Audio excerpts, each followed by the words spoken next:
she said! Let them eat cake. He took the bomb.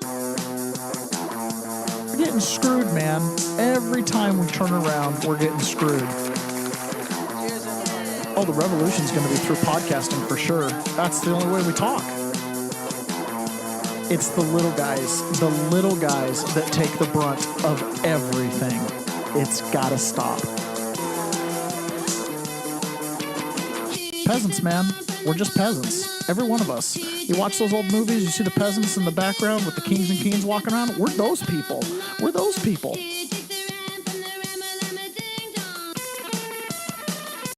Good morning, peasants. Welcome to another episode of The Peasant's Perspective. I'm so glad you joined us today. I looked over at Ron and he looked up like, whoa. Oh, it's not the exciting. Good morning, peasants. Welcome to another episode of The Peasant's Perspective. I'm very pensive this morning. We got kicked out of the gym. Oh. Yes. So the routine is my wife and I wake up 3:30 in the morning. We get ready. We go to the gym. Gym opens at 5 a.m. Walk in, do about 30-minute, 45-minute intense workout, show up here, do the show. Well, this morning we got there and they're like, what's your name, sir? Because I'm, apparently I'm an observer on the list and you're not allowed to work out. So we were looking at it and it was like, well, a family is one adult plus kids. I'm like, a family is two adults. What? Your default family is what I call a broken family. Anyways, so I said that and I felt kind of bad about it. But we looked and apparently in Idaho, it's two parents is a family. But in Washington State, only one parent is a family. I thought that's lame. That's the difference. So then they were like $20 for a day pass. We're like, for a 30-minute workout, you're crazy. But I know you're not here to hear about my workout woes. You're here for the simultaneous sip. Carlitos, good morning. Carlito and Tiffany, what up, my peeps? Marizel, good morning. My son, hi, Mom. 1776 PMA, SoCal is in the house. And Pony Boy, good morning. We got some Texas, Idaho, and California live with us. Wonderful. All right, the simultaneous sip. I know why you're here. It's the simultaneous sip. All you need is a cup or a mug or a glass, a tankard, a chalice or stein, a canteen, jug or flask, a canteen, a vessel of any kind. Fill it with your favorite liquid. I like coffee this morning. And join me now for the unparalleled pleasure, the dopamine hit of the day, the thing that makes everything better, the simultaneous sip. Why, that coffee smells good. Ain't it funny how coffee never tastes as good as it smells? As you grow older, you'll discover that life is very much like coffee. The aroma is always better than the actuality. May that be your thought for the day. All right, guys, we've got a good show for you today. Lots of great stuff happening, all in the background of the Epstein fallout. Although I have to say, this Epstein stuff is changing the face of the world. There are things happening. There have been arrests made in other countries of very high up dignitaries. Okay, so things are happening in the background. Excellent. But we're not going to dwell on that too much today. We're going to spend some time talking about the rule of law. Did you know that Joe Biden was the living embodiment of someone who subjected himself to the rule of law? What is before us is a president who is living the rule of law. He is living it in the most personal way. He is not pardoning his son, which he could do. These are federal charges. Right. He is not doing that. He is not doing it because he is living what it means to have a rule of law in this country. Yeah. And it is if you want to know if he believes it, you could actually see what is happening with his own son. I'm not saying that he should get credit for it because it is the right thing to do. That's the thing. Yeah. Exactly. Yeah. It's that you the idea that you can't see it, or is that really what's going on, or when you can see what he is actually living by is his own son is being prosecuted, and he is allowing the norms that are required to live in a democracy to go forward. Yeah. How old is that clip? That was 2024. I can't believe we haven't played that guy before. That's Andrew Weissman. So Andrew Weissman was Mueller's right-hand man. He ran the Mueller investigation because Mueller was having mental issues. In fact, Mueller's in a retirement home right now with Alzheimer's, which we clearly saw when he went to testify. I don't know. I haven't read my own report. That's the guy who ran the whole Russiagate thing. That's the guy who had his other attorneys deleting their cell phones and destroying them, right? Like that's that guy, the rule of law guy, you know, oh, the Biden, look, he's so rule of law. If you want to know what real rule of law looks like, it's not subjecting yourself to every ticky-tacky code or statute just because, right? Following the rule of law looks like this. In America, it's about standing by our real principles. So compare and contrast the Biden administration, where Joe Biden was the living embodiment of rule of law, and think about the things they did to violate the very first amendment to the bill, to the Constitution, the one that says that you're not allowed to infringe on people's speech.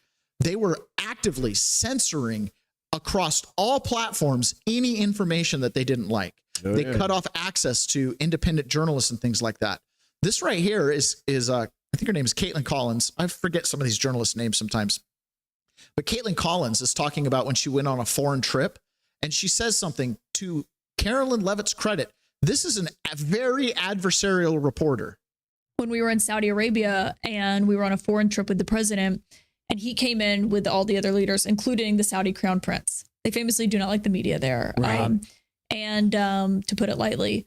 And I asked a shouted question to President Trump, who had seen me when the U.S. press came in. He didn't answer, which is, I mean, that's how it works. You shout questions, they either answer or they don't. It's their prerogative. And then the world leaders left the room. The Saudi royal guard kind of freaked out because I dared to ask a question, and they're not used to that there because they don't have a free press. And so they came up and they said, okay, well, you can't come into the next event, which was like 2 minutes later. And I was like, that's not how this works. I go into the US press, and they were like, well, you're not coming in. And I could see them like whispering and pointing about me.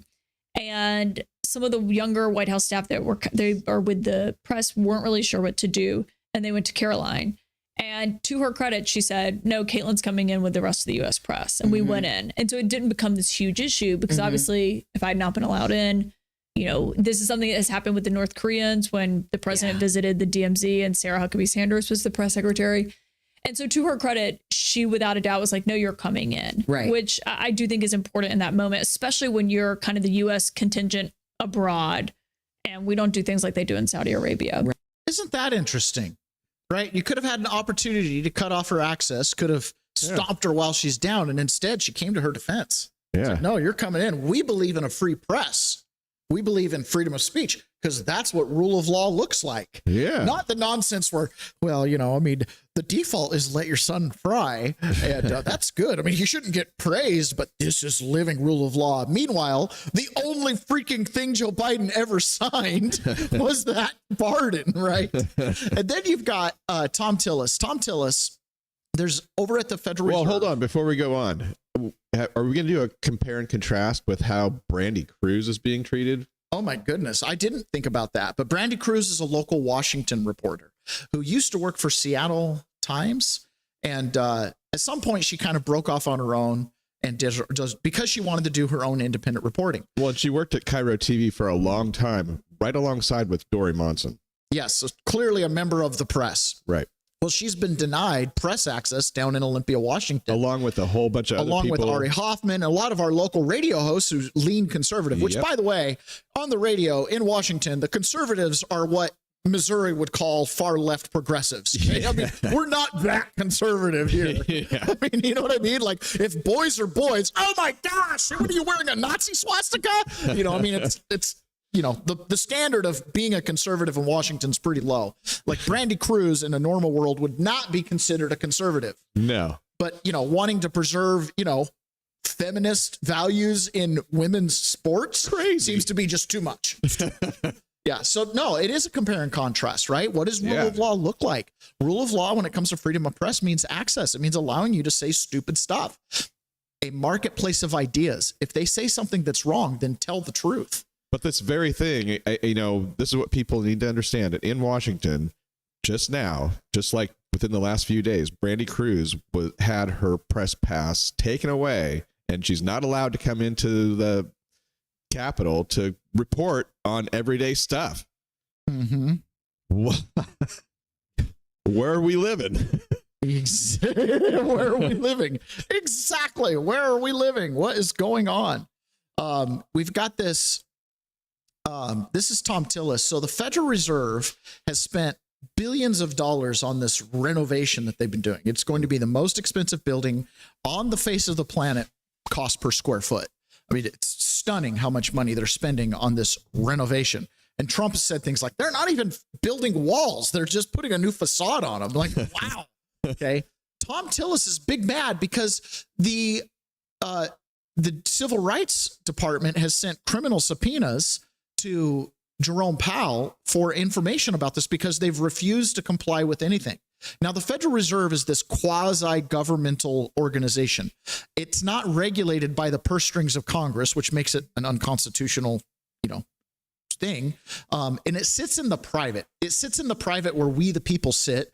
And so it's not a real government agency, but it is.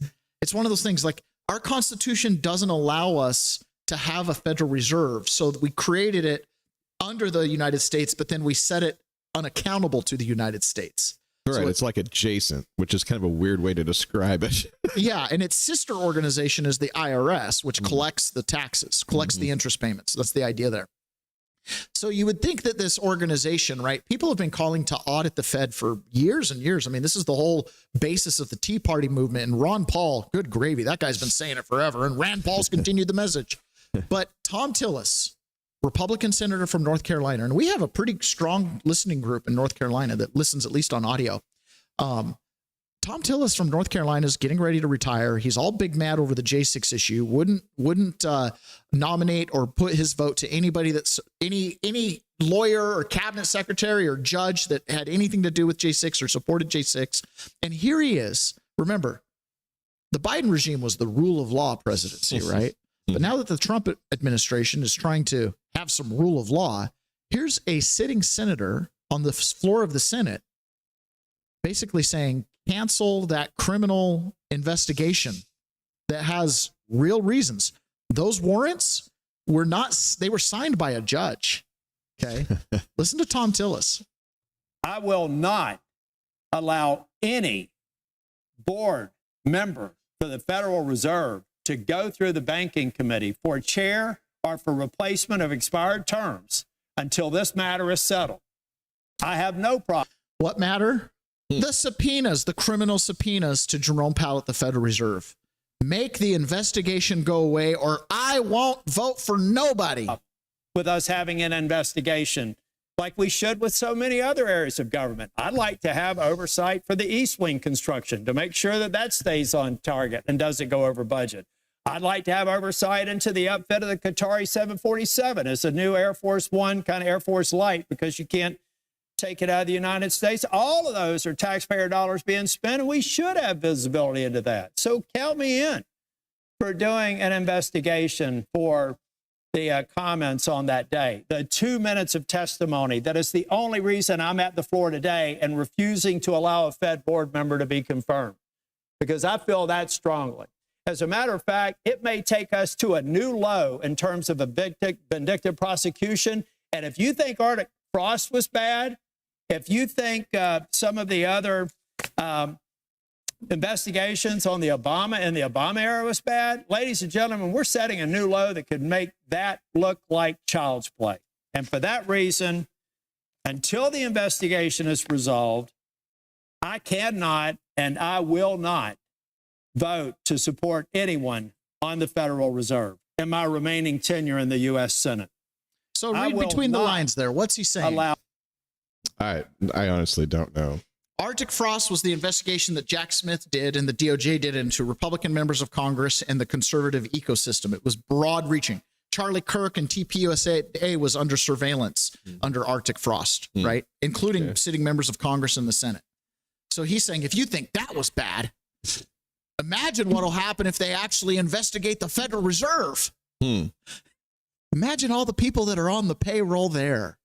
You think it's bad what Arctic Frost was doing. Imagine there's a $1 billion overrun at the Fed Reserve just around the corner. Ooh, let's talking. Just around the corner from us. Guys, this right here is a tip-off. Shady stuff is going on when Tom Tillis is like, I won't even consider voting for replacements of retiring or fired board members unless you make the investigation go away. But I'm all for accountability and auditing and looking, but not at the Federal Reserve. Why? That is weird. The world order. Where is that? It's a RFK. Yeah, where's it playing from? I don't know. I keep muting it. Some of the telegrams. Okay, I'll find that could have. Hold on, go ahead and mute it. I just got to find the page that's playing that. Here it is.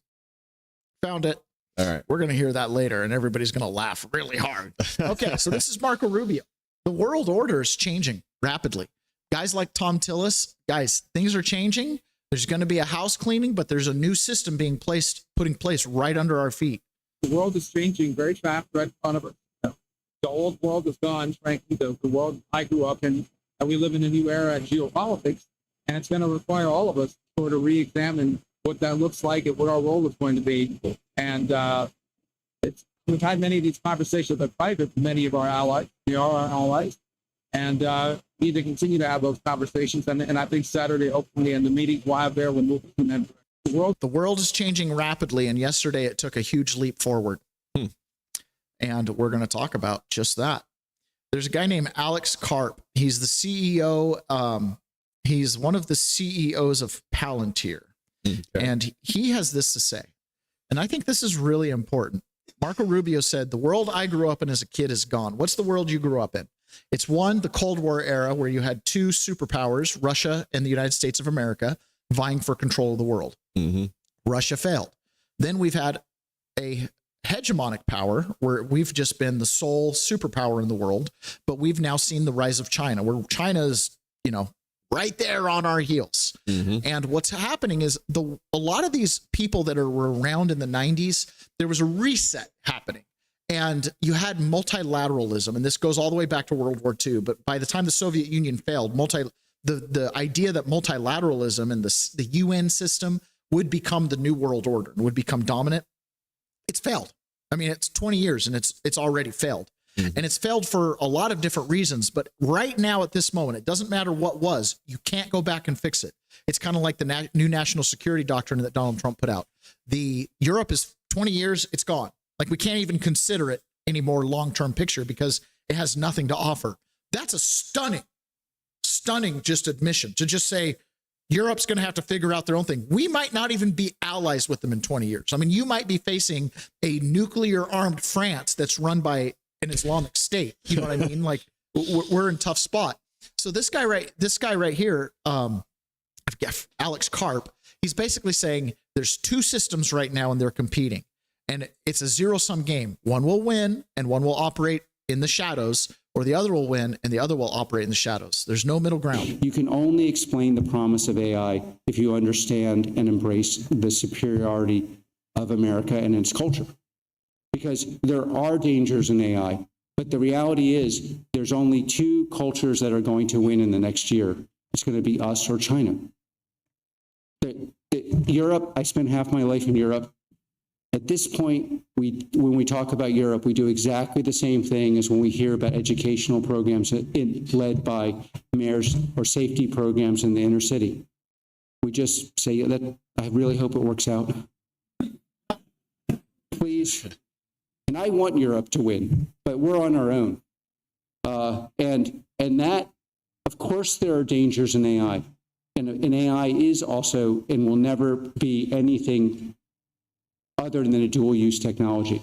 But we must embrace our ability to build it, our ability to own the chips, to own the software, build the large language models, and run very, very quickly. Because, again, to quote Huntington again, if we are not the ones controlling the violence, we will not be dictating the rule of law. The things we hold precious in this culture, I would say embodied by our Constitution, and especially in our first four amendments, those things will not be the same if we are not the dominant technological culture in the world. And while we may have tons of disagreements on these things, we must. Those are really the alternatives. And most of what we can do, in my view, to counter our adversaries is also to build the technology. And then, one of the lessons of Palantir is no one's coming to defend you. You have to defend yourself. We used to live in a world where you could rely on experts to articulate our vision. But who showed up to articulate our vision in this last election in my hometown, formerly hometown? Like, if we're waiting for people to articulate and fight for us, we are cooked.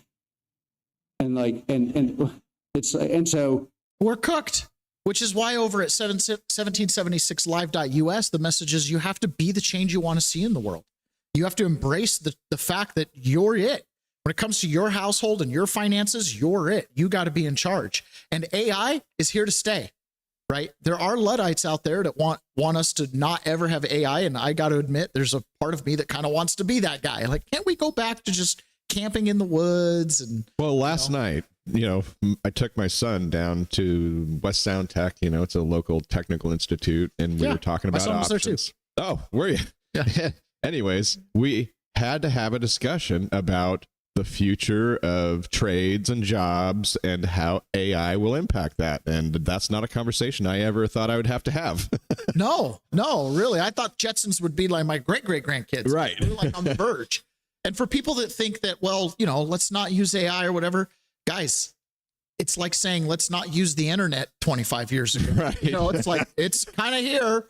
If we didn't have the adversaries we'd have, I would be very in favor of pausing this technology completely, but we do. And that's why pausing is just, you can't pause it because it's a structural advantage both for LLMs and algorithms. So leaving, getting algorithms and LLMs to work in a classified context is going to take very specialized, I could explain how it works, but the fact is, this is going to be a bonanza for the U.S. economy. How concerned are you about China right now? Everyone's very concerned. I think we were in a conversation this morning where I referenced, when we started first talking about China and America, and I was saying that this was not going to end well. That was a controversial statement. Now it's consensus.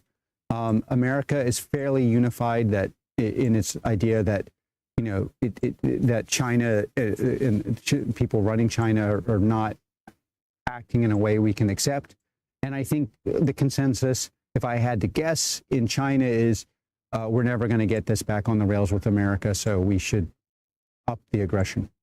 When you compare and contrast what the reporter said earlier about Carolyn Levitt letting her in, even after she said something controversial, compare and contrast that with the taxi driver in China that they had a little conversation about the government, and the technology said, stop talking about that. And he immediately called the cops. That was the second clip, right?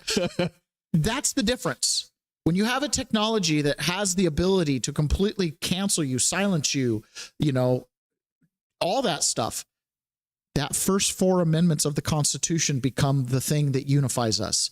We can disagree over tax rates. We can disagree over social safety nets. We can disagree over so many things. We can disagree whether if a cop looks through your untinted windows and sees evidence of a crime, does he have the ability to? That's all like way advanced legal discussion. Let's have them. That's the American system. Let's debate right or wrong, but all agreeing that 1, 2, 3, 4, 5, 6, 10 amendments matter all the way down to the last one. Well, I think that this was very, instructional with this guy talking about the contrast with Europe. I mean, yeah, it's like you're just going to have to let them. It's like the mayors that are like, yeah, we're going to try this new no crime policy in our city. And he's like, good luck. So everybody's looking at Europe like, good luck, good luck growing your economy when you're silencing free speech, because that's where ideas come from. Are you going to play any clips from Katie Hobbs today? No. Oh, well, she just put out a thing that said, well, we just can't let grocery stores just close. Gosh. Oh, man. Okay. Speaking of, right, so Elon Musk had this conference here. Again, this AI stuff's here to stay. It's here to stay. It's like the internet. It's here to stay. In 5, 10, 15 years, every aspect of your world that can be improved by AI will be improved by AI. Right? Every aspect of it. Some companies are going to exist with not a single employee. The Macrohard project is, over time, actually will probably be our most important project, because what we're talking about is emulation of entire human companies. So when you look at the most valuable companies in the world, they are their output is digital. So they don't actually make hardware. So it should be possible to completely emulate any company where the output is digital. And this will usher in an age of prosperity, the likes of which we can barely imagine at this point. You need imagine to imagine it. So this is a big deal, and this is why the words Macrohard are painted on the roof of the training cluster, because that's what it's going to build. The Macrohard project. So the concept here is and this is Elon Musk's prediction, any corporation whose product is a digital output, you're out of business already. Right. Sell your assets, you're done. He's just going to create an emulator. He's going to create an emulator. If your product is thinking, if your product is digital, you're done. Right. Right. It's interesting. I wonder how this space will last. Are you guys going to prefer AI hosts or real living hosts that slur their words and stumble on things? Pretty soon we'll both be a couple of max headrooms. Yeah. It's pretty incredible what you can do with AI on the editing side of things. But nonetheless, this future is upon us, whether we want it or not. Here's Elon Musk again talking about universal high income, but not because you're getting paid, but because abundance abounds. I call AI and robotics the supersonic tsunami. Yes. Which maybe is a little alarming. I think it's good. It's good. Well, because I just like the needs a wake-up alliteration. call. Yeah. This is important for folks to grok, because I don't want to leave people depressed. I want people to understand what's coming. So we're basically demonetizing everything. I mean, labor becomes the cost of capex and electricity.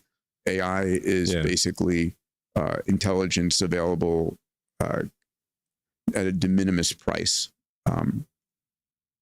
So you're able to produce almost anything. Things get down to basic costs of materials and electricity, right? So people can have whatever stuff they want, whatever services they need. Yes. It's not, when we say universal high income, it sounds like it's a tax and redistribute, but that's not the case. I think my best guess for how this will manifest is that prices will drop. Yeah. So as the efficiency of production or the provision of services drops, prices will drop. I mean, prices in dollar terms are the ratio between the output of goods and services and the money supply.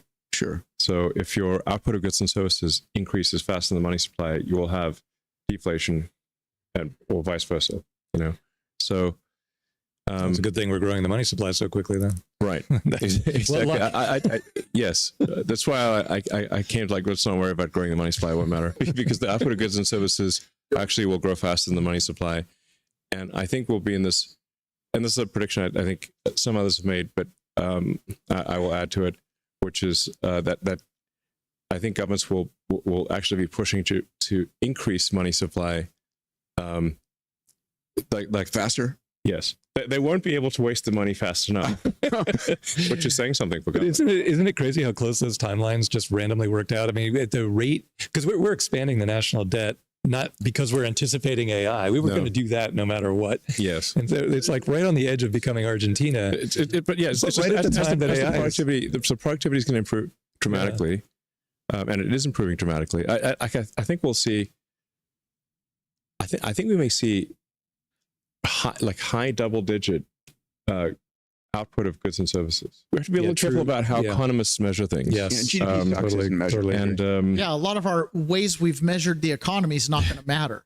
And you have to recognize this. You can go back in time and you can take some economic metrics. But when we talk about wealth and abundance, right, go to 1900. What did poverty look in the 1900s? At the year 1900, what did poverty look like?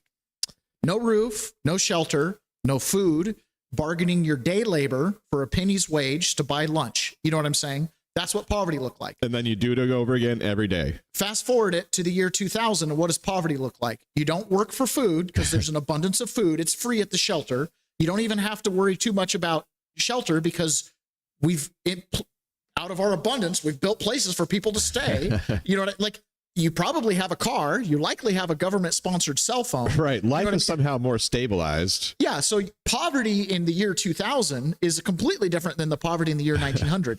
That's universal basic income. When the baseline level in America of poverty is an obese person, Well, you're pretty well fed because baseline poverty in 1700 was skin and bones. You know what I mean? Like there's a difference there. In fact, we're almost the opposite in our society. We're repulsed by chubbiness, whereas 200 years ago, chubby meant abundance and wealth. You know? Well, this is one of the funniest things my granddad used to say, because he grew up in the Depression, and he would say, "Man, you follow a fat man to see where he'd eat." And I was like, whoa.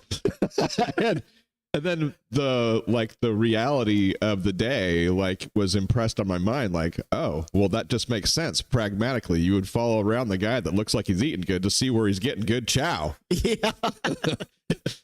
This happened yesterday too. This is Mario Nawfal's reporting this, but it was reported in multiple places. Kremlin memo to Trump. Russia wants to re-enter the dollar system for energy deals. Now, that's a total reversal of Putin's de-dollarization push with China. Western officials are scratching their heads because it's unlikely for Putin to ditch Beijing. As in, these people that have been saying Russia's our mortal enemy forever. And all of a sudden, Putin's like, yeah, I want back on the dollar program. We don't live in a world where you're going to have multipolar powers. One side's going to win right now. One side's going to become the dominant system. Hopefully, it's the United States. If Russia comes and joins us, we're probably going to win. But if Russia's kind of the one that can tip the scale one way or the other. So that is a really good sign, Ron. We should get Putin into the White House so that him and Trump can talk about hoaxes. Hoaxes? Today, this morning, just before the show, guess what? Upside surprise here, or a downside surprise, year over year at 2.4, had been expected at 2.5%. And I think one of the reasons is this rent of owner's equivalent rent coming in at a relatively low 0.2%, energy down 1.5%, gasoline down 3.2%, new vehicle sales up 0.2%. I am looking for the core number, CPI year over year 2.4%, ex-food energy, that came in at consensus plus 2.5%. And real earnings were pretty good, up 0.5% after declining in the prior month. So this looks like a good CPI number. You did have, by the way, a tick down in yields, as you might imagine. They were down at 4 sides. So we got lower price consumer index increase than expected. Interest rates tipped down a little bit. And check this out. There was a report on affordability. Overall inflation for the first year of Trump versus Biden. Biden, overall inflation was up 4.3%. Higher than Trump, just up 1.6%. Groceries under Biden in that time, up 3.8%. With Trump, up 1.3%. And then when it comes to gas, this is crazy. Biden up 24.4%. With Trump, it is actually down 5.4%. That is where the biggest difference is. And we heard from the HUD Secretary, Scott Turner, this afternoon. They are racing to cut red tape for construction projects because the belief among officials here is that if housing is the number one place where people are getting killed when it comes to affordability, if people are cutting red tape and able to build more houses and apartments, then the prices will come down. Pretty basic supply and demand in play. Will. Nice. 2 + 2 = 4. Remember Biden's first executive order cutting up that pipeline? Oh, good. I wonder if that had 80,000 people his first moment. I wonder if that had anything to do with that bar chart. Oh, yeah. The gas price went boink. Yeah. So I remember that. The union came out and supported Biden, and then he fired 40,000 of their workers with the stroke of a pen. Yeah. I was like, whoa. And it was like, did the union bosses at least get paid? Like, holy smokes. And then the Keystone XL pipeline, the funders said, we're done. Like, even if you issued the permit, we're done. Took us 20 years to get it. We're done. Yeah. It's done. Like, it's a dead project. Trump came back in, and you're not hearing about firing back up the Keystone XL pipeline. They abandoned that sucker in place. Yeah. Wow. Now, a lot of people and a lot of our listeners fall into this category, right? You feel like the Democrat Party is the one that's moving. CNN had to run this. Now, we're rushing towards the 2026 midterms. Yep. And you've got one side of the world that's like, Republicans are going to lose because presidents always lose the House on the first midterms. Yeah. And, this is just business as usual, and you can't beat history. And, oh my gosh, Trump's just scandal, blah, blah, blah. Meanwhile, on the other side, it's like, well, if we trim up these elections a little bit, and if we get the census kind of cleaned up and we deport some illegals, I don't know how we don't win. Double-digit GDP. Double-digit GDP. So obviously these pollsters, Mark Rasmussen has put out a poll the other day where more Americans believe Biden was a better president than Donald Trump. It was a real poll results that he got. People think more fondly of Biden. Things were calmer under Biden. Okay, whatever. But it's the media frenzy. Under the media, everything's Biden's great, Biden's safe. Under Trump, it's even though inflation's going down, prices are going down. When inflation went up under Biden, they said it's a vibe. Sounds like it's really more of a report card on the gaslighting that was happening. It's a vibe fest. Yeah, they created kind of this illusion of everything's good. We're fixing everything Trump broke, aka breaking it.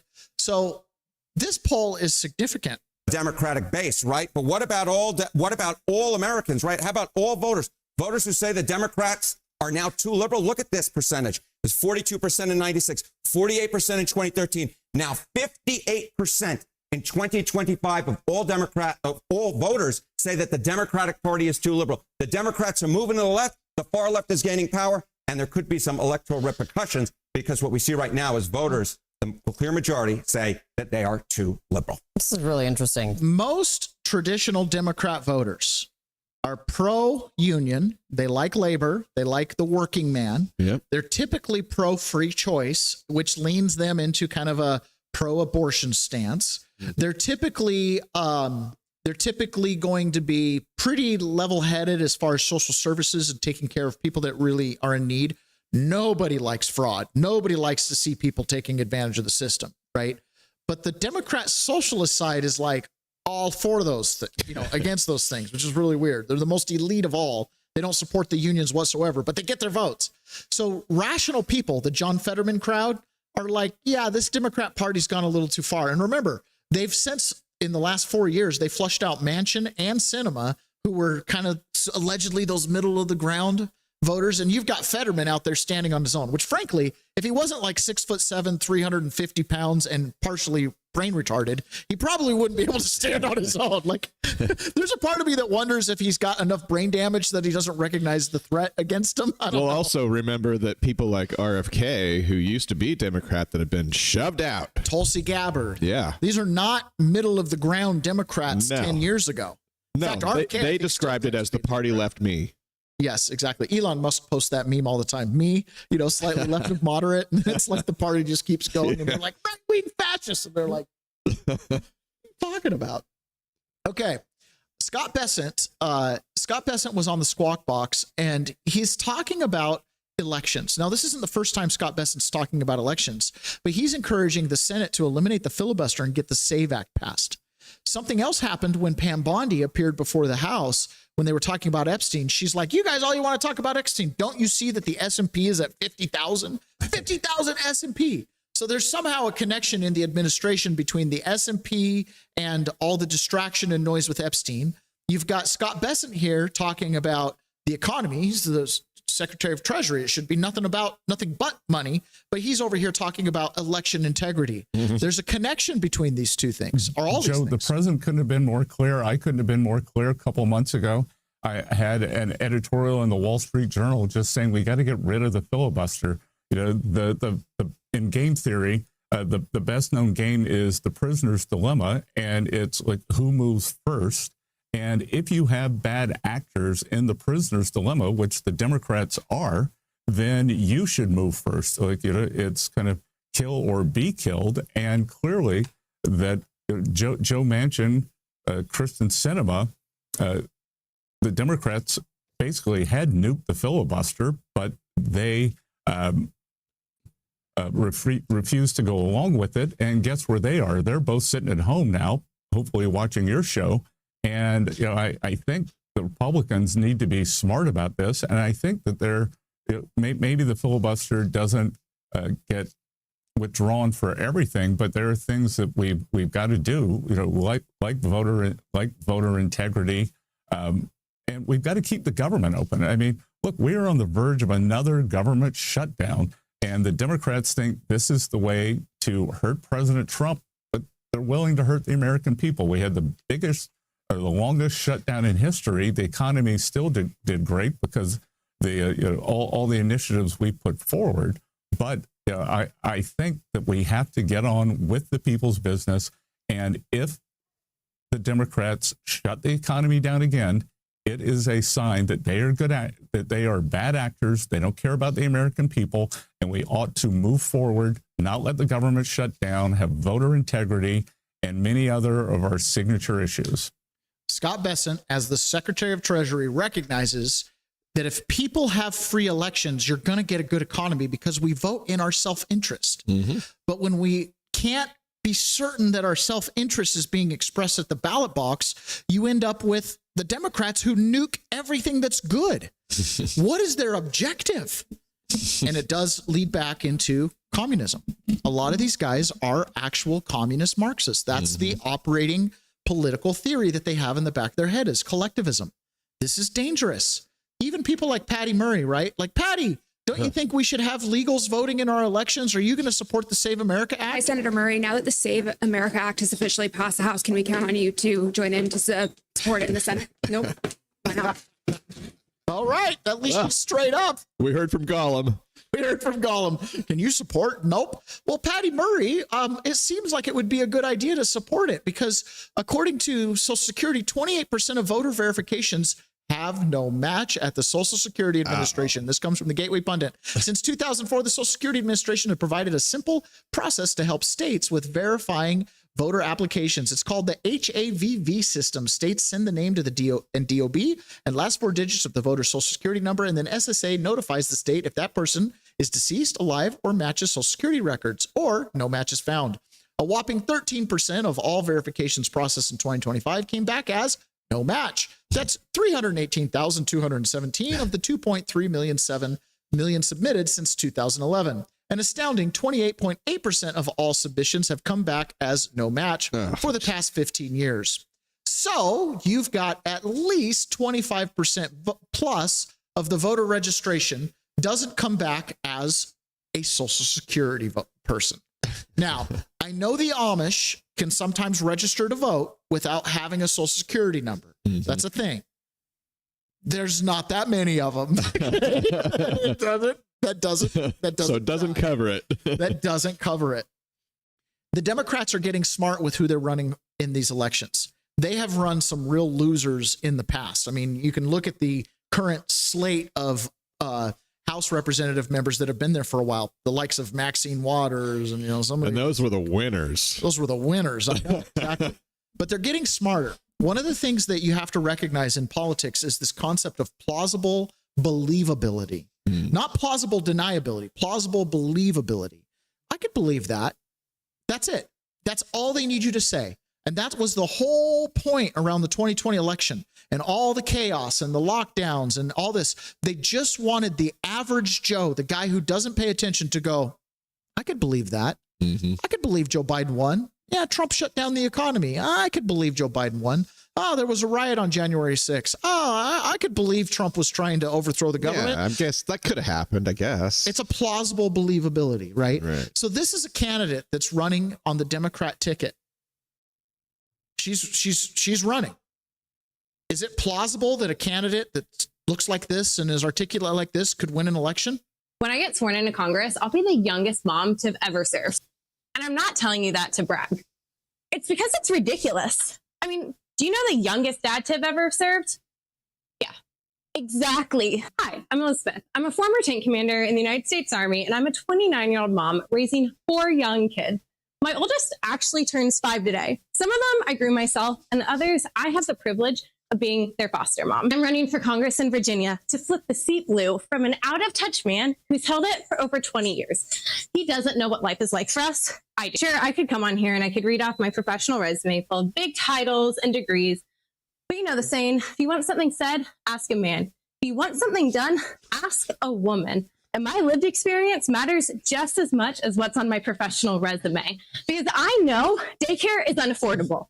I know buying a house is so far down the American dream, most of us will never see it. I am living this every day. I remember what it was like not being able to find formula in the grocery store, being terrified because I had a newborn at home. I know this reality because I live it. And if we want to fix it, we cannot elect politicians who are being paid for by these same companies that are making everyday life unaffordable for you and for me. I know our future is worth fighting for. And moms, we get the job done. Let's go, Virginia. So not to over critique this, but when I watch this, I see a very affluent woman who's probably not struggling to buy formula or have housing. You know what I mean? I'm like, it's a pretty nice home gym. I don't know. Maybe it's not a home gym. I have no idea. Plausible believability. She's running as a Democrat, but yet she's talking about the companies that keep prices high. That's all Democrats, sweetheart. All your donors, all the people that are going to donate to your super PACs, they're the people you're talking about complaining.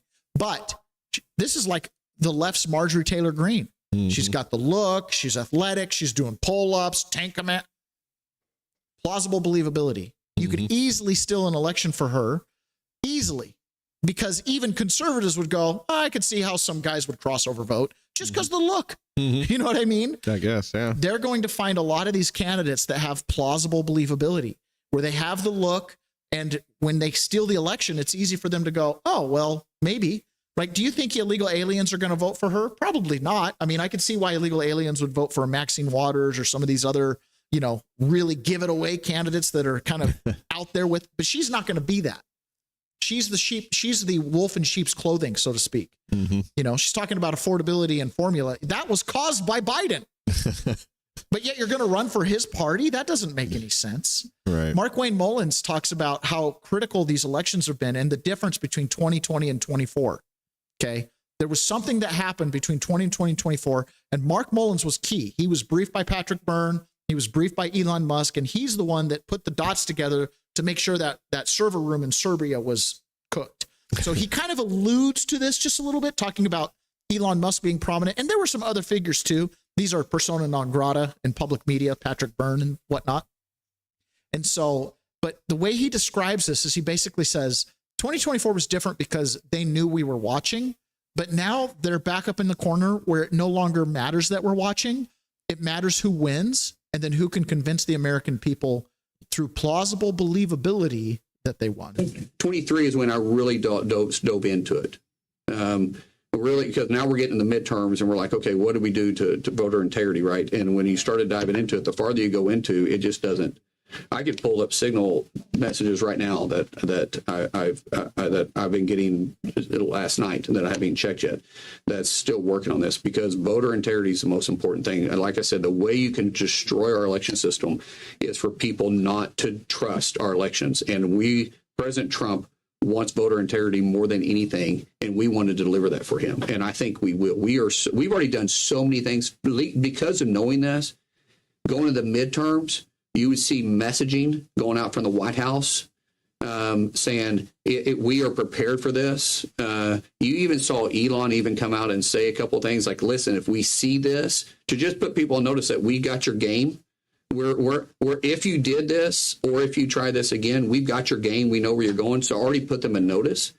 And now it's a matter of going in and fixing it to make sure that if someone doesn't have an Elon there putting their eyes on it, or we're not putting our eyes on it, to keep it from happening again. And that's President Trump's number one goal is voter integrity. It's not to rehash 2020. It's to keep our voters and the American people confident in our elections in the future. So 2 quick follow-ups here. Yeah. One, this is how you helped secure the 2024 election. Well, I don't want to listen. I was a small guy with a group of people. Yeah. I saw the importance of people. If they were, this was a sound election. Yeah. This election did not look anything like the 2020 election. Nothing like it. Right. Nothing like it. Right. And by the way, our chat doesn't have any major complaints about the 2024 election. Right. There was no water pipe bursts. There was no power outages. There was no boxes and like bunch of vans and everything like that. Yeah. No, nobody has footage like that. If we had footage like that, we'd show it. Yeah. Right. So it was like so much cleaner. So just quickly talk me through that process. Well, that's what I said. By putting people on notice that we're watching, we're aware of their game, made a lot of people very worried. Yeah, about what was happening. Yeah. They didn't want to expose themselves because they knew the trouble they would get into. Yeah. So just by calling them out, sometimes by just putting you on notice, saying, "Hey, man, I don't want to hurt you, but you take another step towards me, and you're in my comfort zone, and I'm going to remove you. Right? That's putting you on notice. Now you got to make a decision. Are you brave enough to step in that circle?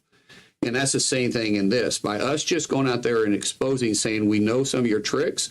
If you did it, supposedly, if you did it, we know some of your tricks, and we're watching all of it now. And if you do, since we're watching, we're not going to allow you to be able to go back out and cover your tracks. We're going to grab it. Right. And then we're going to expose it. So by putting them on notice was what probably helped a lot of the election in 24. But now it's assuring it up. And the president has put so much time and effort, not for his election. He's not running again. He's done. He's doing it for the American people. And I don't care if you're a Republican or a Democrat, you should want that. Yep. You should want voter integrity, no matter what it is. Because if another Democrat gets elected to office, which will happen at some point, you want to be confident that we didn't rig it. Because let me tell you, if you could do it, we can do it. So let's keep it safe for all the elections. If you can do it, we can do it. And there's a lot of Republicans that are saying, why don't we just do it? Right. This was the John McCain camp. We can't let people choose their leaders. He said that. That was a direct quote. There is a strong faction of Republicans that are like, well, why don't we just get in on the game? Down the road. This is why Elon is going so hard in the paint on the SAVE Act. Yes. So because you've just like laid out an architecture of how important it was for Elon to understand how these elections could be rigged if every machine is hooked up to the internet. Yeah. And so the moment that light switch went on, I mean, this is the piece of legislation. I've never seen Elon go after a piece of legislation like he's done with the SAVE Act. One thing that people don't know is I wasn't the important person because I don't know the technical side of it. The most important person in our voter integrity in 2024, I will say arguably, or actually I would just know what you say arguably. No, I say arguably because there were some big people that played roles, but no. There were some big people that played a role. That's the Patrick Byrne and the Gary and those guys. No one took a front approach more than Elon. Wow. No one took a more public frontal approach than Elon did. I don't think that story's been fully told, but it's like a fascinating. He didn't take credit. He wouldn't take credit for it, but it is. It's pretty amazing at his role, and he deserves a tremendous amount of credit for it. And so, in closing, he wants that SAVE Act because he's been able to see how these things can be rigged. Yep. He has the light bulb on. Yep. He's fully aware. And so he wants that SAVE Act. Yeah. This is why, right? Like it's not. And here's a guy that can never even run for president of the United States. That's right. But he loves our country this much. I mean, he's trying to protect the integrity because he can also see what's happened in his home country and what's happened with the voter integrity. I mean, that's too bad that he can't run for president because I would want an African American president. You know? Elon Musk. Like, that's too bad.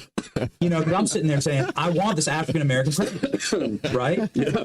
And it'd be so healing for America to finally have that. I don't know how you're keeping a straight face on that one. Right? Like we could finally be there. It's finally equality, we could all say. Yeah. Right? Like Don Lemon's been charged with the KKK Act and Elon Musk is president. We have an African American president. The irony of that one. Perfect. Yeah. The irony is I don't even know how you're keeping a straight face.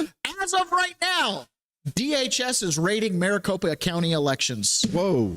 Boom. Bam, bam, bam. We got you guys. Rock'em sock'em robots. They're done.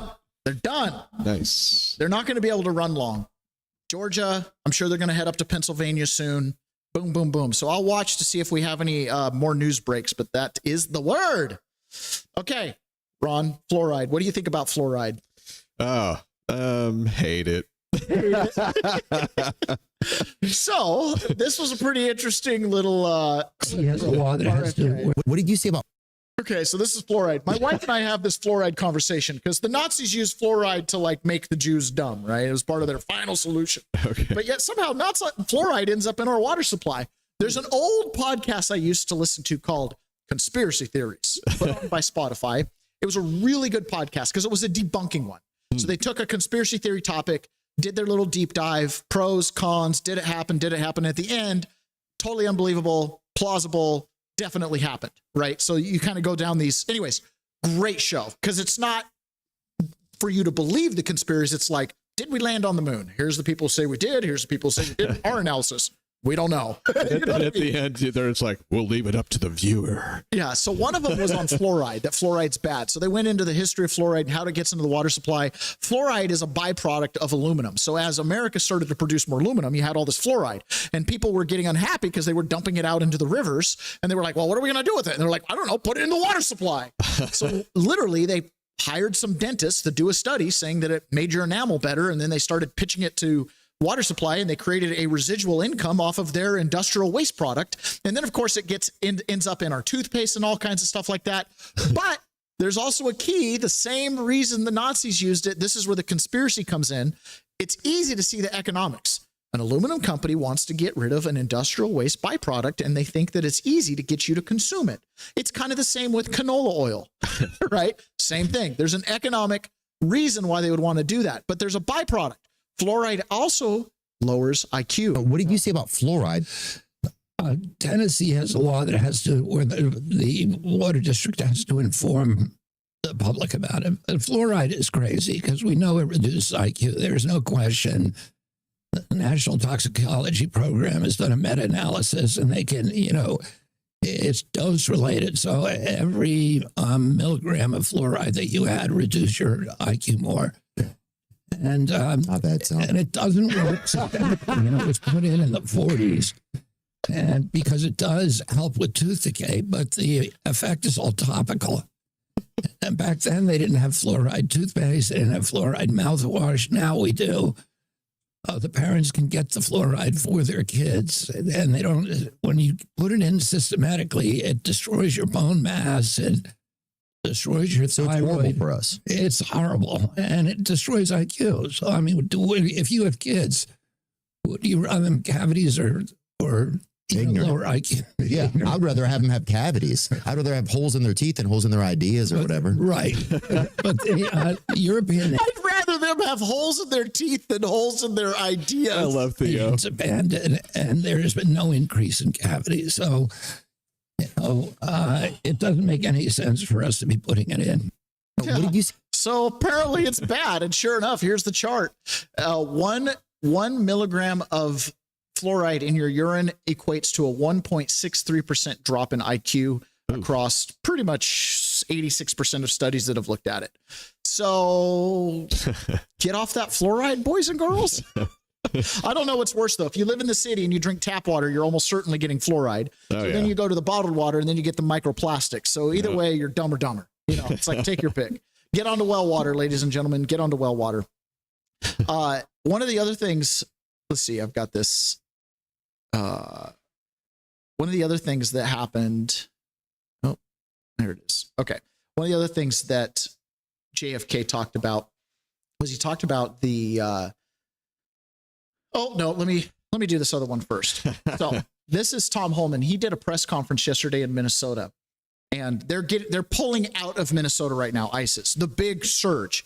What they were doing in Minnesota was they've got these strike teams that are going from city to city, and they're looking for the worst of the worst. They're looking for the murderers, the rapists, the guys that already have criminal records that got released from U.S. prisons or that came across the border that we know are loose in the country with criminal records from other countries. So it's like a lot of these ICE guys that were being protested are these strike teams that are going around. They're not looking for random people. They're looking for the criminals. So that team is leaving Minnesota. They've arrested, I think, over 4,000 people off the streets of Minneapolis St. Paul. Good job. Huge numbers, okay? But he did this press conference yesterday, and in Minnesota, guess what they found? In addition to taking public safety threats off the street, ICE here in this state have located 3,364 missing unaccompanied alien children. Children that the last administration lost and weren't even looking for. That's because the leadership of President Trump, these children were located. Oh, but you arrested a 5-year-old. No, that's not it at all. Jeez. That is a huge, huge number. Huge number. How do you get to the point to where you have an administration that won't look for missing kids? Or just finds kids that they didn't even know were missing. Here's why. Ugh. Here's why. It's because our government has not been our government for a long time. Carlitz over here in the chats, he says, welcome back, Kerry Lake. Hobbs is going to jail. Haha. Yeah, I really hope so. Don't get me started on fluoride. Of course, Carlitz. Of course you'd know about fluoride stuff. And of course, don't get me started on the moon landing. different day. Okay, this is Anna Paulina Looney. She's on the PBD podcast. And she says the thing that a lot of us conspiracy theorists have thought about for a long time. The overthrow of the United States government wasn't in 2020.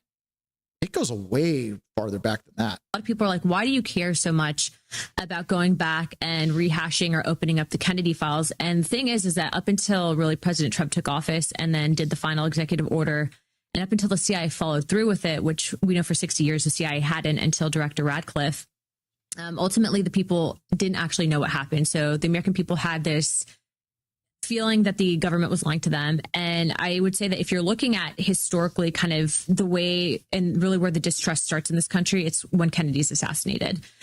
Shortly thereafter, you have the assassination of Dr. King and then of RFK. And the thing is that what we know now for a fact is that the CIA did intentionally lie to Congress, did intentionally trying to stop the investigations or prevent evidence from coming out. The Warren Commission. This was previous to this. This is previous to this, and then I'll tell you, yeah, but you have to know the backstory to kind of know some files. Yeah. So what we also know is that the Warren Commission, which was set up by Congress to actually investigate and provide the American people transparency, actually, in my opinion, was a sham committee, and they're pushing a narrative to kind of wrap this up nicely, put it away, and not talk about it anymore. And that kind of feels like the J6 committee. Because, in my opinion, the U.S. government was implicated in the assassination of Kennedy. We have witness testimony that proves Kennedy was shot from both the front and behind, meaning that there were multiple shooters. Also, the fact that you actually have documentation from an individual by the name of George Joanides that the CIA declassified that proved that he had lied to Congress. He was actually embedded as the liaison to the CIA. So there's a lot there that implicates potentially a small faction within the CIA operating rogue and responsible for the assassination. So what this does is it fills in the questions that we had in this mosaic of, well, what was the Soviets' perspective? And what we found out is that people knew that Kennedy did not want war, right? He was doing everything that he could to prevent a nuclear arms exchange. But what a lot of people don't know is how close he was to the then Soviet president. And so after the assassination took place, the president ultimately decided to do his own investigation to really see what happened and presented these findings to the U.S. government at the funeral for Kennedy. And we never got those declassified files because I believe that whoever got those documents destroyed them. And so ultimately, when they transferred over these files, a lot of them contained wires directly from the embassy to Moscow talking about what was happening. They were scared to pieces that the United States was going to use this as a means of essentially starting a kinetic fight with Russia, which thank goodness they didn't. However, it's interesting because this is being declassified now, of which we didn't have any idea that the Putin-Trump talks would be happening or Budapest or any of that. But it's interesting because Trump, in a way, is continuing and almost finalizing Kennedy's legacy for peace. And you see that because everything that he's saying right now with not wanting to escalate the war between Russia and Ukraine, continuously calling for those talks for the first time since the 90s, really being a president that's picking up the phone and trying to engage in open dialogue and potentially even talking about a trade deal with Russia. And that's really ultimately what Kennedy was also doing. So it's very interesting that this is coming out at this point in time, but there's going to be an article dropping soon on this. There's going to be an article drop. So it's pretty obvious from the releases that the CIA was deeply involved. And again, not a new thing. Ron Paul has echoed the same sentiment. You know, there's been a coup. We don't have any resemblance to a government that believes in a republic. We don't have honest money. We don't have integrity. We don't even have people in Washington that even pretends, you know, that you're supposed to tell the truth. But I do believe there has been a coup and it's been taken over. And if I want to just put the date in my mind, and anybody could pick probably any date in the last 100 years. But I have picked November 22nd, 1963. What happened on that day? That was the day Kennedy was murdered by our government. Wow. You know, by the CIA. That's kind of what I believe. I'll never forget when I was working on a job with a guy who was a former F-16 pilot and then became a program manager at DARPA. And his wife was an intelligence officer at the Pentagon that her job was to go to the Congress and brief them daily on classified topics. And I said to him casually, well, you know, I mean, the CIA killed Kennedy. And he did a full stop. There's no evidence of that. There's absolutely no evidence that the CIA had any involvement in that. And it's like he was shot twice, not once, twice. We know this. No. It's like magic bullet. Magic bullet. The guys who told you to go bomb people in that F-16, they're the successors of the people who killed Kennedy. And now you fast forward to 2020. If you can take over the government, if you can take over the democracy by knocking out their leader and making future presidents complicit, and the next time a president tries to act up, Nixon, take him out, which, by the way, 7 new pages showed up yesterday. I don't even have it on for the show today. 7 new pages, Nixon's deposition. Oh. Turns out they never wanted us to see those. It was another coup against Nixon. It was a deep state coup. The same freaking people have been pushing against Russia. They didn't like what Reagan did either when he brought down the wall when they broke Russia. They didn't like that either. And notice how Russia's always been our boogeyman. Mm-hmm. I mean, we had a little respite in the 90s when basically under Yeltsin, they were selling out Russian assets to Americans. But once Putin got back involved and tried to, reestablish this Russian culture, they've been our enemy. Why? Because they're the ones that if they actually join with us in democratic Western values, nuclear families, Christianity, which is what Russia really wants. They don't do the whole free speech, Second Amendment thing. They do the Russian family thing, right? The homogenous culture thing. If we team up with them, we're an unstoppable force in the world. They're afraid of that. Now, once they got power after killing Nixon, then it's my belief, slowly but surely, they infiltrated our elections and made them harder and harder for legitimate truth tellers and winners to get to win. To the point in Minnesota where they were literally hiding 3,000 plus unaccompanied minors and where they were allowing lots of criminals to roam the street, let alone what's going on with the Somalis. This is their attorney general. This is Keith Ellison. He's a Muslim man. He's the one who had the little book that's Antifa and then says Antifa is not a real thing. Meanwhile, he's like reading the book. Okay. He is up on Capitol Hill in the Senate being grilled by Josh Hawley about the undercover video footage of him meeting with the Somali fraudsters, telling him he'll take care of their problem and all that stuff, and then taking a bribe. It's all on camera. Historic fraud out of your state, including the $250 million in the Feeding Our Future program alone. You familiar with that? Don't turn to the pages in your book to get your potted answers. Are you familiar with it? Yes or no? Yes, I am familiar with it. Very familiar, aren't you? Because the people who ran the Feeding Our Futures program came to you in your official office in the state capitol December 11th, 2021, and asked for your help in getting investigators off their backs.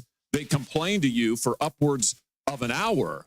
Hey, didn't we just hear a Republican senator at the beginning of the podcast, Tom Tillis, talking about someone else that's under criminal investigation that might want that case dropped, and Tillis is using his political leverage to get it dropped? Didn't we just see something similar happen? But we saw the backside. We saw the results on the Senate floor where he just says, this is the bargain I'm striking.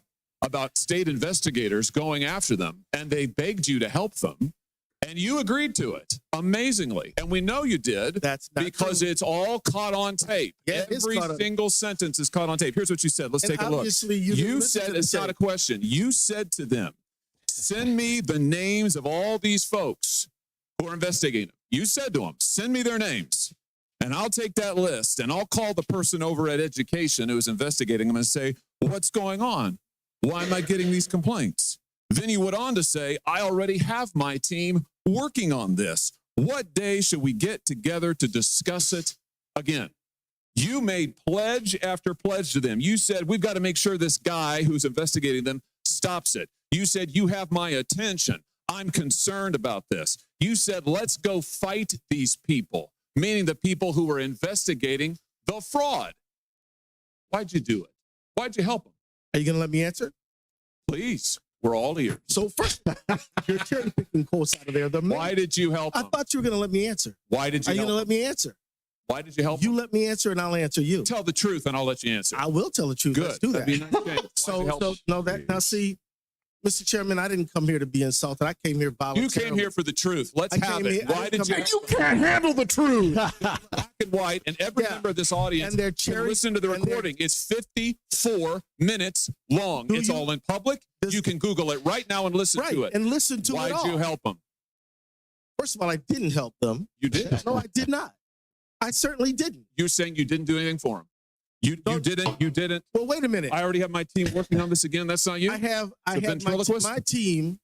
My team assisted with the information that led to the prosecution and conviction of these people. No, you didn't. You didn't lift a finger to prosecute them. No, you did not. No, because it was a federal prosecution. You had BS. You had whistleblowers come to you as early as 2019. You're the one talking BS. Hey, listen, it's my time. Doesn't know what you're talking about. Oh, no, sir. You now have encountered the truth and you don't like it. Why'd you take their money? Why'd you take their money? I didn't. You took $10,000. No, that's a false statement. $10,000 9 days after the meeting. False statement. You took $10,000. Here's what happened. They went to your office. They solicited money from you. They solicited help from you. That's also wrong. They came to your office. It was your official office. You met with them for 54 minutes. No, they asked you for help. You pledged it to them, and they talked repeatedly about money. In fact, it's all they talked about. That's a lie. Money, money, money, money. They said, we will put our dollars in the right place. We will support candidates that will fight to protect our interests. You replied, that's right. They said, if you are securing your donor base and securing your power base, you can act the way you want. You replied, money is freedom. They said the amount of money circulating, I'm reading the transcript, the amount of money circulating in our community today is powerful. And we haven't realizing it in the meaning. The amount of money circulating in our community is powerful because it's unattached to labor, products, goods, or services. It's just cash. Way. And you said, give me the specifics. And 9 days later, you took $10,000 That's a lie. from people who were then indicted. It's in your reports. Why'd you do it? Sir, was it worth it? You know what? This is a theatrical performance. This is the truth. It has what accountability looks like, of which you've had none. You helped fraudsters defraud your state and this government of $9 billion, and you got a fat campaign contribution out of it. You ought to be indicted. True. Well, that's the truth. I think we've made the. Josh Hawley walked out into the hall after this and goes, I'm surprised they didn't come arrest him in the meeting. Yeah. That undercover video, there are no laws, there are only cops. That's your top cop, and he ain't going to arrest himself. So where are the feds? Oh, we don't like to touch attorney generals because it violates state sovereignty. Wow. Did this guy get elected? I wonder how many of the voters in Minnesota don't have social security numbers. Stunning stuff. Parody says armies need a general or many, and he says one of our song lyrics go, who can you buy for 10 grand? Apparently you can buy the attorney general of Minnesota. This is the fallout of that, right? This is part of these programs in Minnesota. This is one of the Medicaid recipients. This is someone who's being evicted from her home. She's a disabled person that is living in this house and has lived here for some time. Unfortunately, she's being evicted because the program that's supposed to be paying the rent stopped paying the rent. And there's kind of a revelation here that happens. You got some issues. Minnesota's fraud crisis came knocking. We're here for the eviction. Janelle Hansen, she goes by Sky, lived in a Minnetonka apartment when sheriff's deputies arrived. I'm scared. Armed with an eviction order for Jane or John Doe. I'm not Jane or John Doe. That's what's confusing. Sky lived here as part of a Medicaid program called Integrated Community Supports, or ICS. It's designed to help adults with disabilities live independently in their own apartment with one-to-one daily assistance. She was ordered to pack up what she could carry. Grab what you just packed. You need to exit the apartment. And get out. No, we need to go. Come on. Okay. We need to go. How are you? Go. Okay, how are you? Out to the hallway. And like that, a vulnerable young woman put on the street. Buy house.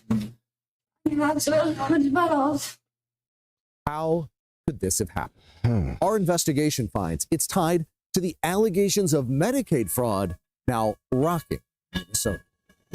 We've documented Sky's life of homelessness for the past 8 months. So this eviction was not a result of the disclosure Shirley made with this added attention on Minnesota. This is just a normal eviction because the rent didn't get paid. So this all has happened before we find out there was a crisis in Minnesota with these types of services. Out of her car, tents, shelters, and cheap hotels.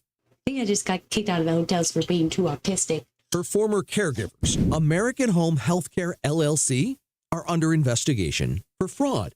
They were billing Sky's Medicaid $421 per day, claiming they always provided 12 hours of service. Most days was like 2 hours, maybe 1 or 2 hours. Under investigation, the company and its owner, Jama Mohammed, stopped paying rent. Okay, let's go. Come on.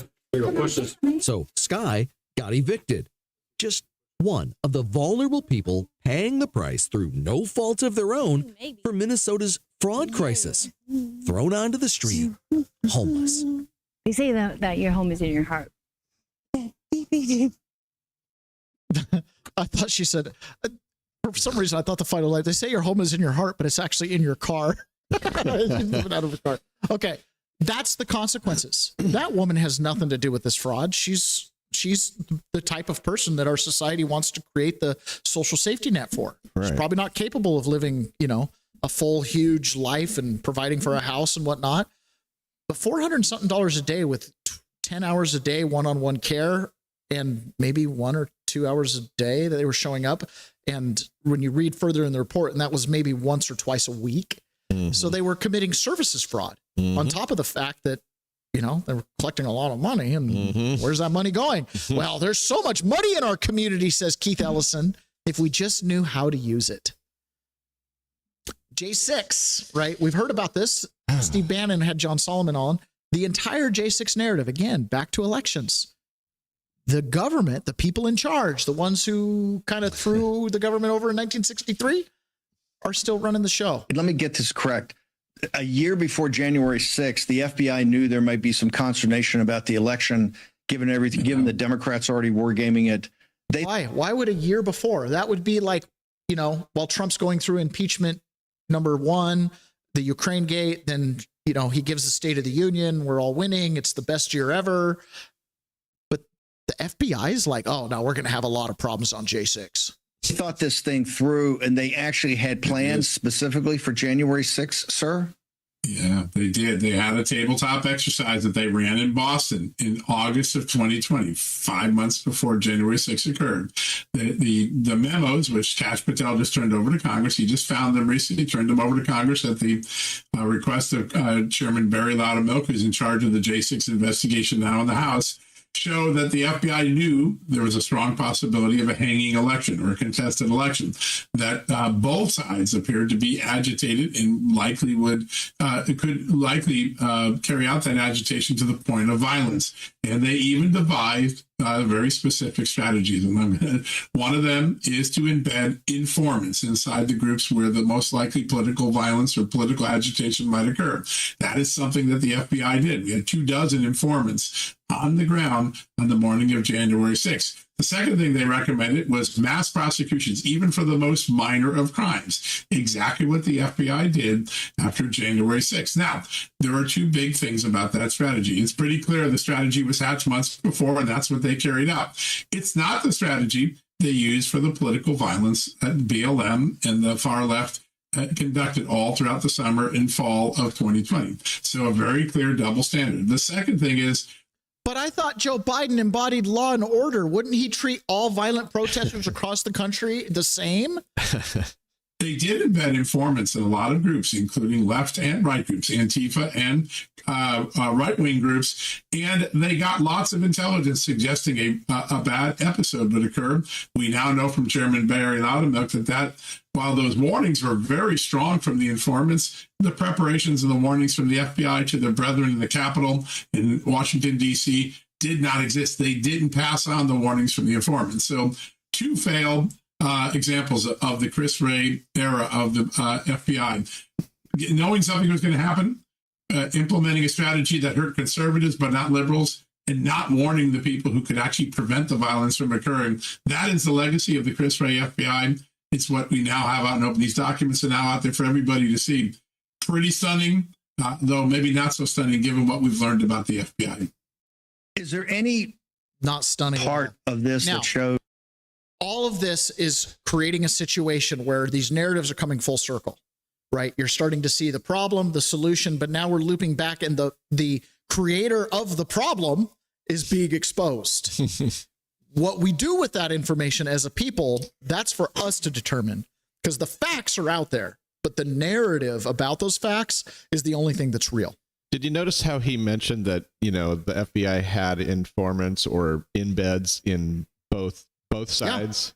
Yeah. And when he said that, I was like, I wonder what the saturation percentage was on each of those sides. I have said this to Proud Boys people's face multiple times.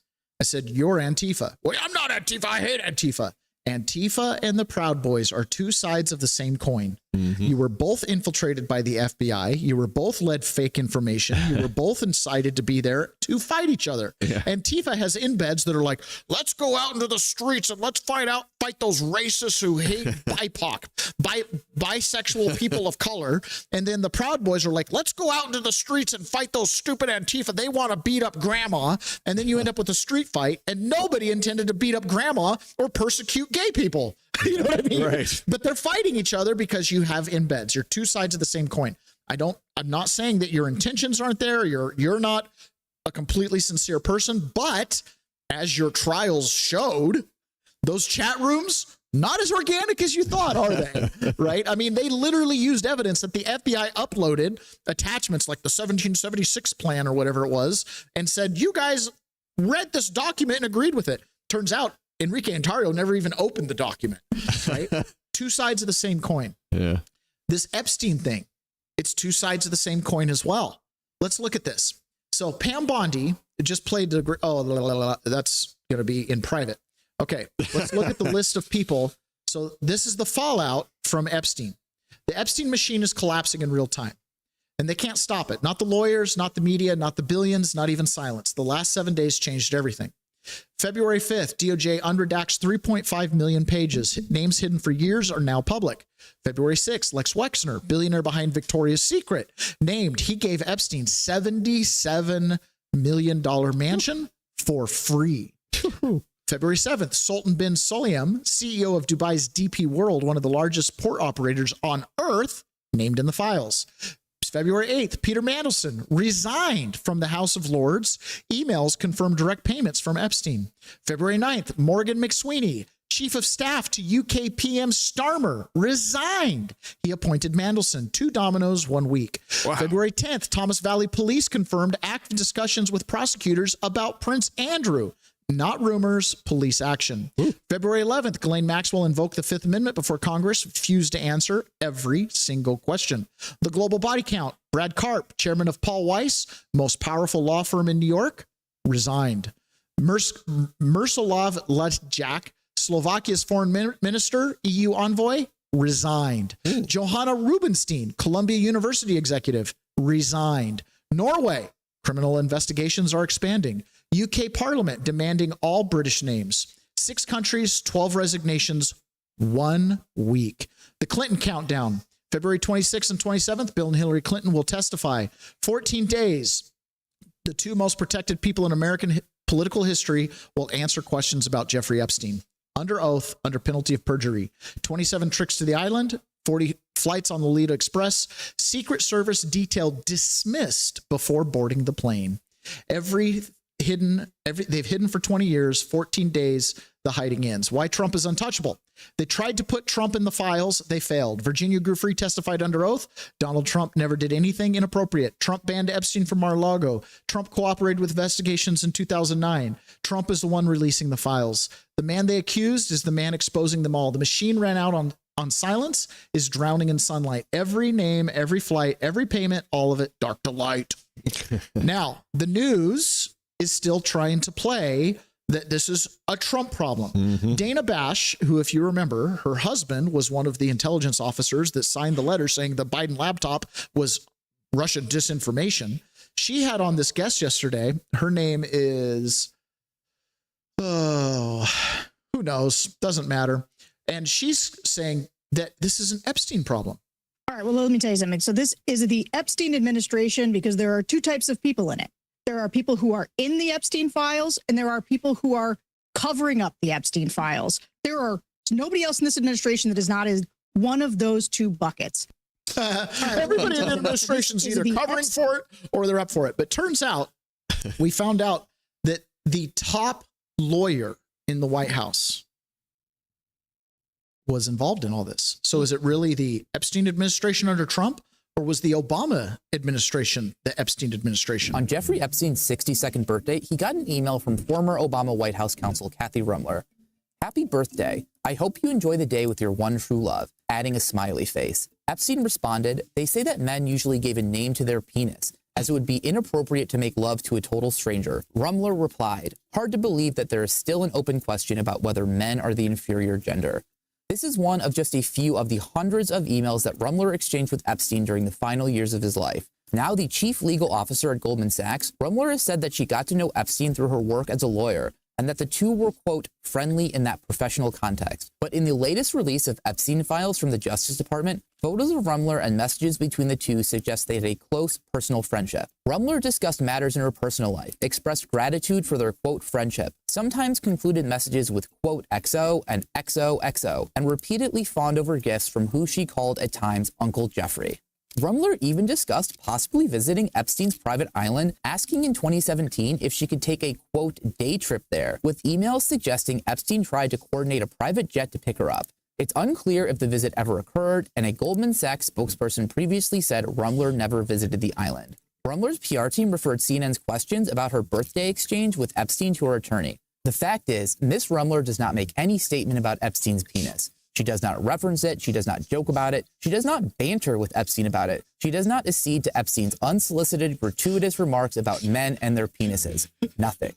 In another message from This is CNN. This is the top lawyer in the White House. Now, the top lawyer at Goldman Sachs. July 2015, Rumler asked Epstein if he read a New York Times story which featured critics of sex offender registries, like the one he had been listed on for several years by then. Thinking about whether there is an opportunity there, Rumler wrote. Asked about that exchange, a Rumler spokesperson told CNN, at times, Epstein sought informal advice and she provided feedback based upon her understanding at the time, without any formal involvement. Months later, Rumler wrote that helping Epstein with his, quote, legal was important because, quote, friendships goes two ways. A spokesperson for Rumler told CNN she, quote, has done nothing wrong and has nothing to hide. Nothing in the records suggests otherwise. Jeffrey Epstein was a man of 1,000 faces. Miss Rumler only saw the one he put on to win people over and gain credibility and acceptance. Her views were shaped by that and his denials of any wrongdoing other than what he had pled guilty to years prior. Miss Rumler has deep sympathy for those harmed by Epstein. If she knew then what she knows now, she never would have dealt with him at all. I'm pretty sure she knew it then. His penis's name. Yeah, I'm pretty sure she knew it then. I'm just saying. Now, you have to understand the significance of this, because who is she? Obama's close friend and former White House counsel, Catherine Rumner, was just forced out of Goldman Sachs. So she quit yesterday, resigned after their close ties to Jeffrey Epstein. It was exposed by the Trump administration. She also represented George Nadler. Oh. I remember George Nadler because I was working on a job site here in Bremerton by myself, and I'm going around, and Trump gave a press conference, and he's like, what are they going to do about George Nadler? George Nadler was a bundler. He would gather up money, right, for donations. And during the Russiagate thing, right as Mueller was testifying and all this stuff, Nadler was arrested for child pornography. George Nadler pled guilty to bringing a 14-year-old boy from the Czech Republic to engage in sexual activity. That's This guy, Democrat donor bundler. Okay. And he was one of Mueller's witnesses against Trump. Turns out he's a child predator. Well, the only thing is she helped him and he never served any time for that. She became his lawyer. So here you have Rumner working with Epstein, Mueller investigation, which that all ties back to the Epstein crowd and the clique. And you're covering up for one of the guys that was the witness against Trump. Do you see? Yeah, I know, Tim Dillon. It's hard. I mean, our country has been run by some serious pedophiles. But please don't project that onto Trump. He's the only guy doing anything about it. All right, guys, as Marco Rubio says, the world is changing. Yeah. I think that before the Trump presidency is over, Donald Trump will visit a free Caracas, a free Tehran, and a free Havana. We're going to go back to the tape. That's the prediction. A free Caracas, a free Tehran, and a free Havana. What a great world that would be. And it's changing. As long as we can not be too distracted, we can clean house with all the Epstein people, get them out of there. If you're involved in any of that stuff, you probably got to go. I'm not saying everybody ever who had lunch with them, but you got to go. All right, it's time for us to jump over to private. We're just going to spend a few minutes over there today, and we're going to talk a little bit about Columbia. You know what? We're skipping private today. We're calling it good. We're calling it good. We'll talk to you guys again on Monday. Bye.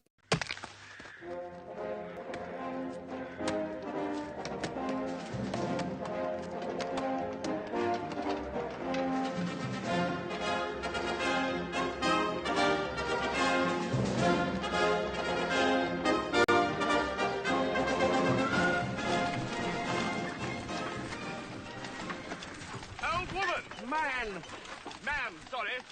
What knight lives in that castle over there? I'm 37. What? I'm 37. I'm not old. Well, I can't just call you ma'am. You could say Dennis. I didn't know you were called Dennis. Well, you didn't bother to find out, did you? I did say sorry about the old woman, but from behind you looked... What I object to is you automatically treat me like an inferior. Well, I am king. Oh, king, eh? Very nice. And how'd you get that, eh? By exploiting the workers. By hanging on to outdated imperialist dogma which perpetuates the economic and social differences in our society. If there's ever going to be any progress... Dennis, there's some lovely filth down here. Oh, how'd you do? How do you do, good lady? I am Arthur, King of the Britons. Whose castle is that? King of the who? The Britons. Who are the Britons? Well, we all are. We are all Britons. And I am your king. I didn't know we had a king. I thought we were an autonomous collective. You're fooling yourself. We're living in a dictatorship. A self-perpetuating autocracy in which the working classes... Oh, there you go, bringing class into it again. Well, that's what it's all about. If only people would... Please, good people. I am in haste. Who lives in that castle? No one lives there. Then who is your lord? We don't have a lord. What? I told you. We're an anarcho-syndicalist commune. We take it in turns to act as a sort of executive officer for the week. Yes. But all the decisions of that officer have to be ratified at a special bi-weekly meeting. Yes, I see. By a simple majority in the case of purely internal affairs. Be quiet. But by a 2/3 majority in the case of more major... Be quiet. I order you to be quiet. Order? Who does he think he is? I'm your king. Well, I didn't vote for you. You don't vote for kings? Well, how'd you become king, then? The Lady of the Lake. Her arm clad in the purest shimmering samite held aloft Excalibur from the bosom of the water, signifying by divine providence that I, Arthur, was to carry Excalibur. That is why I'm your king. Listen, strange women lying in ponds distributing swords is no basis for a system of government. Supreme executive power derives from a mandate from the masses, not from some farcical aquatic ceremony. Be quiet. But you can't expect to wield supreme executive power just because some watery tart threw a sword at you. Shut up! I mean, if I went round saying I was an emperor just because some moistened bint had lobbed a scimitar at me, they'd put me away. Shut up! Will you shut up? Ah, now we see the violence inherent in the system. Shut up! Oh, come and see the violence inherent in the system. Help, help, I'm being repressed. Bloody peasant. Oh, what a giveaway. Did you hear that? Did you hear that, eh? That's what I'm on about. Did you see him repressing me? You saw it, didn't you?